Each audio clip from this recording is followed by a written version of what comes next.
नमस्कार, एक बार फिर से आप सभी का स्वागत है हिंदी साहित्य की आज की कड़ी में। आज हम देखेंगे हिंदी के महत्वपूर्ण 25 क्वेश्चन जो कि नेट की परीक्षाओं में, पिछली परीक्षाओं में पूछे जा चुके हैं। तो पी वाई क्यों, इसको क्या कहते हैं, पी वाई क्यों। और आइए देखते हैं। चैनल को सब्सक्राइब, लाइक और शेयर करते रहिए। पहला क्वेश्चन है, निम्नलिखित में कौन द्रविड़ परिवार की भाषा है। तो जो दिए गए ऑप्शन है उड़िया, बंगला, असमिया और कन्नड़, उसमें से आपका कन्नड़ आपका द्रविड़ परिवार की भाषा है। हिंदी, उड़िया, बंगला, असमिया आदि भारोपी परिवार की भाषा हैं, जबकि कन्नड़, तमिल, तेलुगु आदि द्रविड़ परिवार की भाषा है। हिंदी, उड़िया, बंगला, असमिया आदि भारोपी परिवार की भाषा हैं, जबकि कन्नड़, तमिल और तेलुगु आदि द्रविड़ परिवार की भाषा है। अगला क्वेश्चन है, किस क्षेत्र की बोली को काशिका कहा गया है। तो ऑप्शन है बेसवाड़ा, आरा, भोजपुर, बनारस, मगध। तो जो इसका सही जवाब है बनारस है। किस क्षेत्र की बोली को काशिका कहा जाता है। तो इसका सही जवाब है option number C, Banaras. Banaras की क्षेत्रीय बोली को काशिका कहा जाता है। अवध की क्षेत्रीय बोली को बैसवाड़ा कहा जाता है। काशिका का दूसरा नाम भोजपुरी है। बनारस की क्षेत्रीय बोली को काशिका कहा जाता है। अवध की क्षेत्रीय बोली को बैसवाड़ा कहा जाता है। काशिका का ही दूसरा नाम भोजपुरी है, याद रखिए। काशिका मतलब काशिका, काशिका क्या भाषा है भोजपुरी। अगला क्वेश्चन है, देवनागरी लिपि की उत्पत्ति किससे हुई है। तो खरोष्टी, ब्राह्मी, पैसाचे और कैथी। तो इसका सही जवाब है देवनागरी लिपि की उत्पत्ति हुई है ब्राह्मी लिपि से। लिपि की उत्पत्ति एवं उसका विकास देखते हैं। ब्राह्मी लिपि में दो शैलियाँ हैं, उत्तरी शैली और दक्षिणी शैली। दक्षिणी में आपका तेलुगु, तमिल, कन्नड़ लिपियों का विकास है। उत्तरी शैली में गुप्त लिपि, चौथी पाँचवीं शताब्दी, कुटिल लिपि या फिर सिद्ध मातृका है इसके। और इसमें भी आपका देवनागरी लिपि 9वीं शताब्दी और शारदा लिपि 10वीं शताब्दी का है। अगला क्वेश्चन देखते हैं, अष्टछाप के कवियों में प्रथम नियुक्त कीर्तनकार कवि कौन थे। तो जो ऑप्शन है नंददास, कृष्णदास, सूरदास, कुंभनदास। तो इसका जो सही जवाब है वह कुंभनदास है। अष्टछाप के कवियों में प्रथम नियुक्त कीर्तनकार कवि कौन थे। कुंभनदास थे, कुंभनदास। ठीक है। आचार्य रामचंद्र शुक्ल ने अपने हिंदी साहित्य के इतिहास में कृष्ण भक्ति शाखा के कवियों का सही प्रस्तुत अनुक्रम निम्नवत है। अष्टछाप कवियों का जीवन क्रम निम्नलिखित है। तो no no no no no no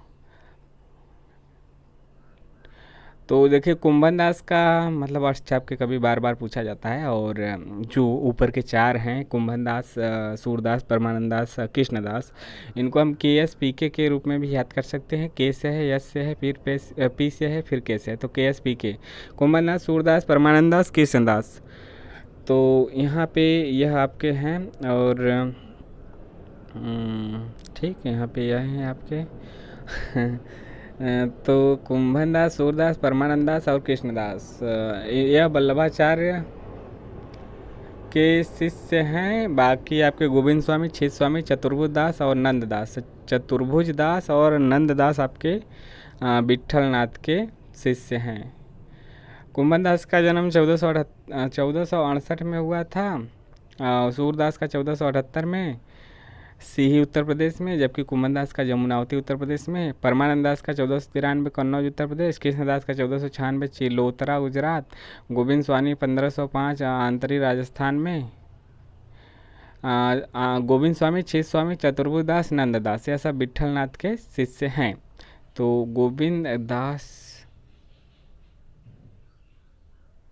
को KSP के GCCN के रूप में हम लोग याद कर सकते हैं। गोविंद स्वामी, छित स्वामी, चतुर्भुज दास और नंददास। छित स्वामी 1515 मथुरा उत्तर प्रदेश। चतुर्भुज दास 1530 जमुनावती उत्तर प्रदेश। नंददास 1533 रामपुर उत्तर प्रदेश में हुआ था। अगला है, जायसीकृत पद्मावत क्या है। तो इसका जो सही जवाब है ऑप्शन है पुराण काव्य, धर्म काव्य, रूपक काव्य या फिर चंपू काव्य। तो इसका सही जवाब है आपका रूपक काव्य। जायसीकृत पद्मावत 1540 उच्च कोटि का प्रबंध काव्य है। डॉक्टर नगेंद्र ने इसे प्रतीकात्मक या फिर रूपक काव्य कहा है। इसे समाजोक्ति काव्य भी कहा जाता है। अगला क्वेश्चन है, बसो मेरे नैनन में नंदलाल किसकी पंक्ति है। बसो मेरे नैनन में नंदलाल, ऑप्शन है सूरदास, नंददास, मीराबाई या फिर कृष्णदास। तो इसका सही जवाब है आपका मीराबाई। इसका मीराबाई है इसकी रचनाकार। लड़काई को प्रेम कहो अली कैसे करी के छूटत, यह सूरदास का है। नव मरकत मनीश्याम मणिगम ब्रजबाला, वृंदावन को रिझ मनहु पहिराई माला, यह नंदलाल का है। कंचन मणि मरकत रसोपी नंद सुवन के संगम सुख कर अधिक विराजती गोपी, यह कृष्णदास का है। अगला है अमी हलाहल मत भरे श्वेत शाम रतनार, नियत मरद झुकी झुकी परत जे ही चितवत एक बार, किसकी पंक्तियां हैं? तो इसका सही जवाब है आपका ऑप्शन नंबर बी रसलीन का। किसका है? रसलीन का। अमी हलाहल रसलीन का है। सोहा थोड़े पीत पट श्याम सलोने गात, मनो नीलमणि शैल पर आतप परयो प्रभात, यह बिहारी का है।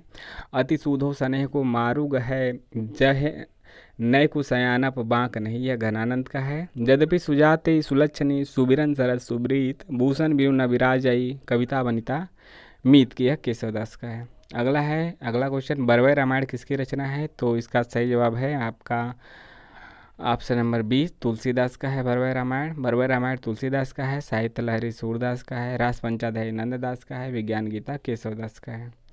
अगला क्वेश्चन है, हिंदी प्रदीप पत्रिका के संपादक कौन थे? ऑप्शन भारतेंदु, बालकृष्ण भट्ट, लाला श्रीनिवास दास, राधाचरण गोस्वामी। तो हिंदी प्रदीप पत्रिका के संपादक थे आपके बालकृष्ण भट्ट। हिंदी प्रदीप 1877, संपादक बालकृष्ण भट्ट, और मासिक यह पत्रिका प्रकाशित होती थी प्रयागराज इलाहाबाद, मतलब प्रयाग मतलब इलाहाबाद से। बाल बोधनी 1874, भारतेंदु हरिश्चंद्र संपादक। मासिक थी बनारस से। सदादक्ष 1874, लाला श्रीनिवास दास इसके संपादक, और मासिक काशी से यह प्रकाशित होती थी। भारतेंदु नाम की जो पत्रिका थी 1884 में राधाचरण गोस्वामी जी के द्वारा होता था, और यह वृंदावन यानी मथुरा के क्षेत्र से प्रकाशित होती थी। अगला क्वेश्चन है, तोड़ने ही होंगे मठ और गढ़ सब, किसकी पंक्तियां हैं? तो यह गजानन माधव मुक्तिबोध की कविता का पंक्तियां हैं। इसके अलावा राष्ट्रगीत में भला कौन वह भारत भाग्य विधाता है, फटा सुथन्ना पहने जिसका गुण हर चरना गाता है, यह किसका है? यह आपका रघुवीर सहाय का है। इसके अलावा है अगला, कई दिनों तक चूल्हा रोया चक्की रही उदास, कई दिनों तक कानी कुतिया सोई उनके पास, यह किसका है? नागार्जुन का है। इसके अलावा अगला है, अशब्द अदरों का सुना भास मैं कभी हूँ पाया है प्रकाश, यह आपका सूर्यकांत त्रिपाठी निराला का है। अगला है, आवारा मसीहा किसकी रचना है? तो इसका जो सही जवाब है यह आपका option number A Vishnu Prabhakar का है।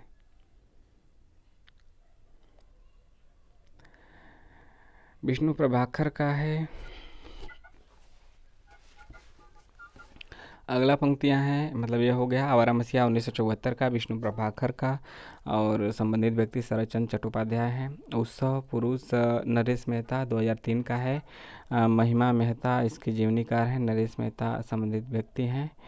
तो यहाँ पे आपके मतलब संबंधित व्यक्ति मतलब कि उनके ऊपर लिखा गया है। तो आवारा मसीहा 1974 विष्णु प्रभाकर के द्वारा, शरदचंद्र चट्टोपाध्याय के जीवन पे, उत्सव पुरुष नरेश मेहता के द्वारा 2003 में, महिमा मेहता के द्वारा, और यह जो लिखा गया है नरेश मेहता, उत्सव पुरुष नरेश मेहता है तो उन्हीं के जीवन पे है। और आवारा मसीहा 1974 विष्णु प्रभाकर द्वारा लिखित शरदचंद्र चट्टोपाध्याय की जीवनी है। इसके 3 खंड हैं। तीनों खंड का नाम जरूर याद रखें, दिशाहारा, दिशा की खोज और दिशांत। दिशाहारा, दिशा की खोज और दिशांत। अगला क्वेश्चन है, पशु पक्षियों पर लिखित महादेवी वर्मा का रेखाचित्र संकलन है। महादेवी वर्मा का संकलन कौन सा है? तो इसका सही जवाब है ऑप्शन नंबर बी मेरा परिवार। अतीत के चलचित्र 1941, स्मृति की रेखाएं 1943, मेरा परिवार 1972 महादेवी वर्मा के रेखाचित्र हैं। मेरा परिवार में महादेवी वर्मा ने नीलकंठ यानी कि जो मोर था, गिल्लू गिलहरी, सोना हिरने, दुर्मुख खरगोश, गौरा गाय, नीलू कुत्ता है, निक्को नेवला, रोजी कुतिया, रानी घोड़ी इत्यादि पशु पक्षियों का वर्णन किया है। जबकि पद के साथी 1956 महादेवी वर्मा का संस्मरण है। अगला क्वेश्चन 13वां है, रामचंद्र शुक्ल की आलोचनात्मक कृति कौन सी है? तो इसका सही जवाब है ऑप्शन नंबर सी रस मीमांसा, जो है वह रामचंद्र शुक्ल की आलोचनात्मक कृति है। रस मीमांसा। रस सिद्धांत स्वरूप एवं विश्लेषण डॉक्टर आनंद प्रकाश दीक्षित का है। काव्य मीमांसा राजशेखर का है। वांग्मय विमर्श विश्वनाथ प्रसाद मिश्र का है। अगला क्वेश्चन है, मनोविश्लेषणात्मक शैली के उपन्यासकार कौन है? तो मनोविश्लेषणात्मक शैली के उपन्यासकार कौन है? ऑप्शन है प्रेमचंद, रांगे राघव, इलाचंद जोशी, वृंदावन लाल वर्मा। तो इसका जो सही जवाब है वह आपका है option number C Ilachand Joshi. Ilachand Joshi का जो जन्म 1902 में हुआ था, अग्गे का 1911 में, जैनेंद्र का 1905 में, देवराज का डॉक्टर देवराज का 1917 में हुआ था। ये सभी आपके क्या हैं, मनोविश्लेषणवादी शैली के उपन्यासकार हैं। तो यहाँ पे पूछा गया एक कौन है, इलाचंद जोशी, लेकिन इसके अलावा अग्गे भी हैं, जैनेंद्र भी हैं, देवराज भी हैं इत्यादि, इनका नाम आता है। अगला है न्यूनिया किस उपन्यास के पात्र है? तो इसका सही जवाब है ऑप्शन नंबर डी, वाण भट्ट की आत्मकथा, जो कि हजारी प्रसाद द्विवेदी के द्वारा लिखा गया है। 1946 चारूचंद लेख 1963 का है। राजा सातवाहन चंद्रलेखा इसके पात्र। पुनर्नवा 1973 लोरिकायन और मृच्छकटिकम इसके पात्र हैं। अनामदास का पोथा 1976 का है। छांदोग्य एवं बृहदारण्यक इसके मतलब पात्र के रूप में है। ठेले पर हिमालय किस विधा की रचना है? तो इसका जो ऑप्शन है उपन्यास, कहानी, यात्रावृत्त और निबंध। तो इसका सही जवाब है आपका निबंध। ठेले पर हिमालय 1958 की धर्मवीर भारती का निबंध है। अगला क्वेश्चन है 17 नंबर का है, उस हिसाब से बंदे वाड़ी विनायको निबंध संकलन के रचयिता कौन है? ऑप्शन है विद्यानिवास मिश्र, राम वृक्ष बेनीपुरी, गुलाब राय, प्रताप नारायण मिश्र। तो इसका सही जवाब है राम वृक्ष बेनीपुरी।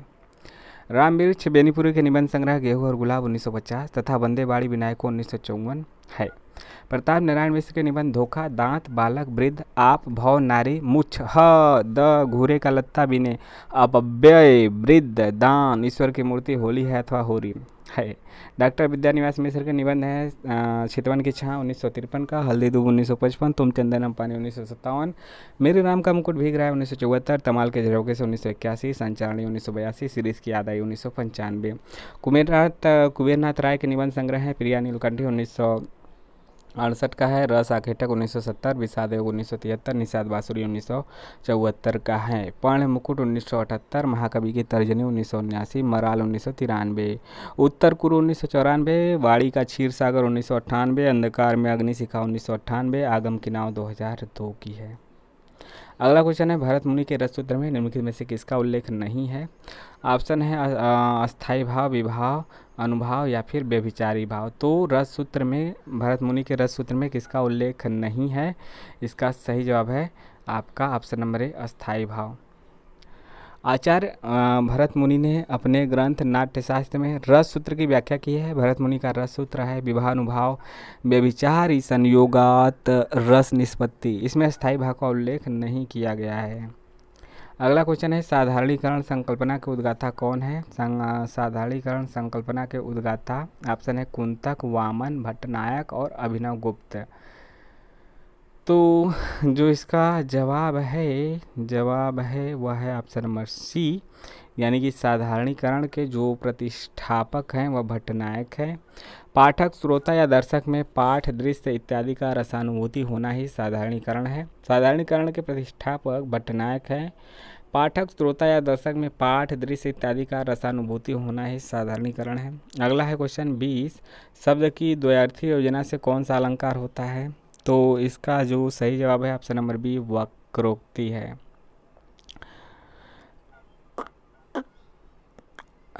वक्रोक्ति अलंकार है। श्लेष का अर्थ है चिपकना, मिलना अथवा संयोग। जहाँ एक शब्द के साथ अनेक अर्थ चिपके रहते हैं वहाँ श्लेष अलंकार होता है। जैसे कि मेरी भवबाधा रो राधा नगरी सोई, जा तन की जाई परे श्याम हरि दुति होई। अनुप्रास अलंकार जहाँ वर्णों या फिर व्यंजनों की समयता के आधार पर एक से अधिक बार आवृत्ति हो, वहाँ अनुप्रास अलंकार होता है। जैसे मुदित महीपति मंदिर आए, सेवक सचिव शुभंत बुलाएं। उत्प्रेक्षा अलंकार की बात की जाए तो जब उपमेय में उपमान की संभावना या कल्पना कर ली जाए वहाँ उत्प्रेक्षा अलंकार होता है। सोहत ओढ़े पीत पट, श्याम सलोने गात, मनोनील मणिशैल पर, आतप परियो प्रभात। अगला क्वेश्चन है कालक्रम की दृष्टि से प्रेमचंद के उपन्यासों का सही अनुक्रम कौन सा है? ऑप्शन है आपका सी सही है, गोदान, कर्मभूमि, रंगभूमि और सेवा सदन। गोदान, कर्मभूमि, रंगभूमि और सेवा सदन इसका सही जवाब है। प्रेमचंद्र कालक्रम की दृष्टि से प्रेमचंद के उपन्यासों का यह सही अनुक्रम है, गोदान, कर्मभूमि, रंगभूमि और सेवा सदन। तो इसके अलावा मतलब सभी देख लेते हैं, इनके सभी उपन्यास का क्रम देख लेते हैं। प्रेमचंद का जन्म 1880 में हुआ था। जन्म ही याद रखिएगा, जन्म का कालक्रम के अनुसार लगाने के लिए आता है, तो मतलब कि जन्म के अनुसार लगाइए, कौन पहले जन्म हुआ कौन बाद में, तो जन्म ही याद रखिए। जानकारी के लिए आप मृत्यु भी याद कर सकते हैं। देवस्थान रहस्य 1905 का है, प्रेमा 1907, सेवा सदन 1918, वरदान 1921, प्रेमाश्रय 1922, रंगभूमि 1925, कायाकल्प 1926, निर्मला 1927, प्रतिज्ञा 1929, गबन 1931 का, कर्मभूमि 1933, गोदान 1936, मंगलसूत्र 1948 का है, अधूरा है।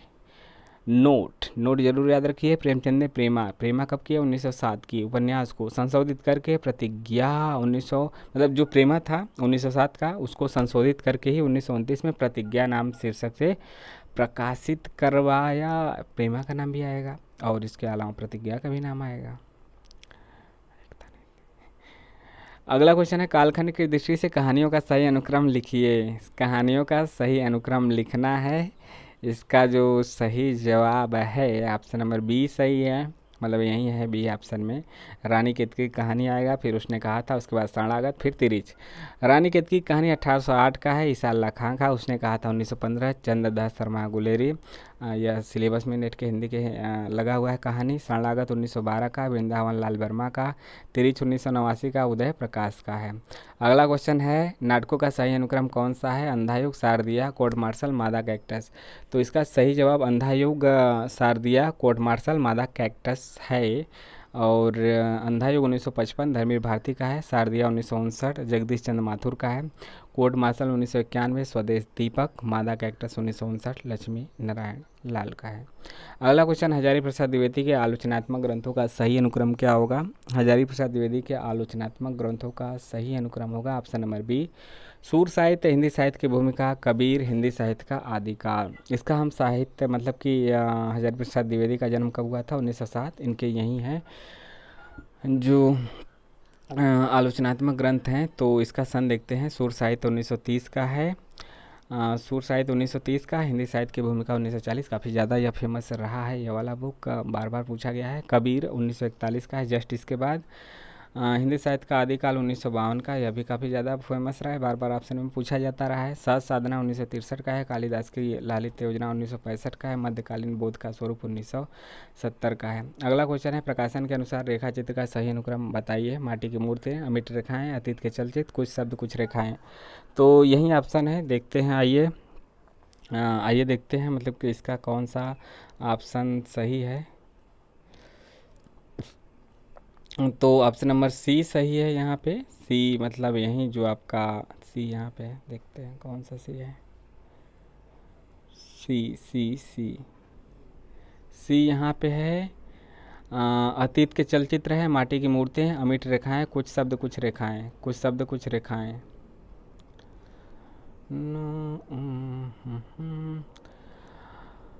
तो अतीत के चलते तो 1941 का, महादेवी वर्मा का है। स्मृति की रेखाएं 1943 का, मेरा परिवार 1972 का है। माटी की मूर्ति 1946, रामवृक्ष मतलब ये सब ऊपर का सभी महादेवी वर्मा का है। अतीत के चलचित्र, स्मृति की रेखाएं और मेरा परिवार।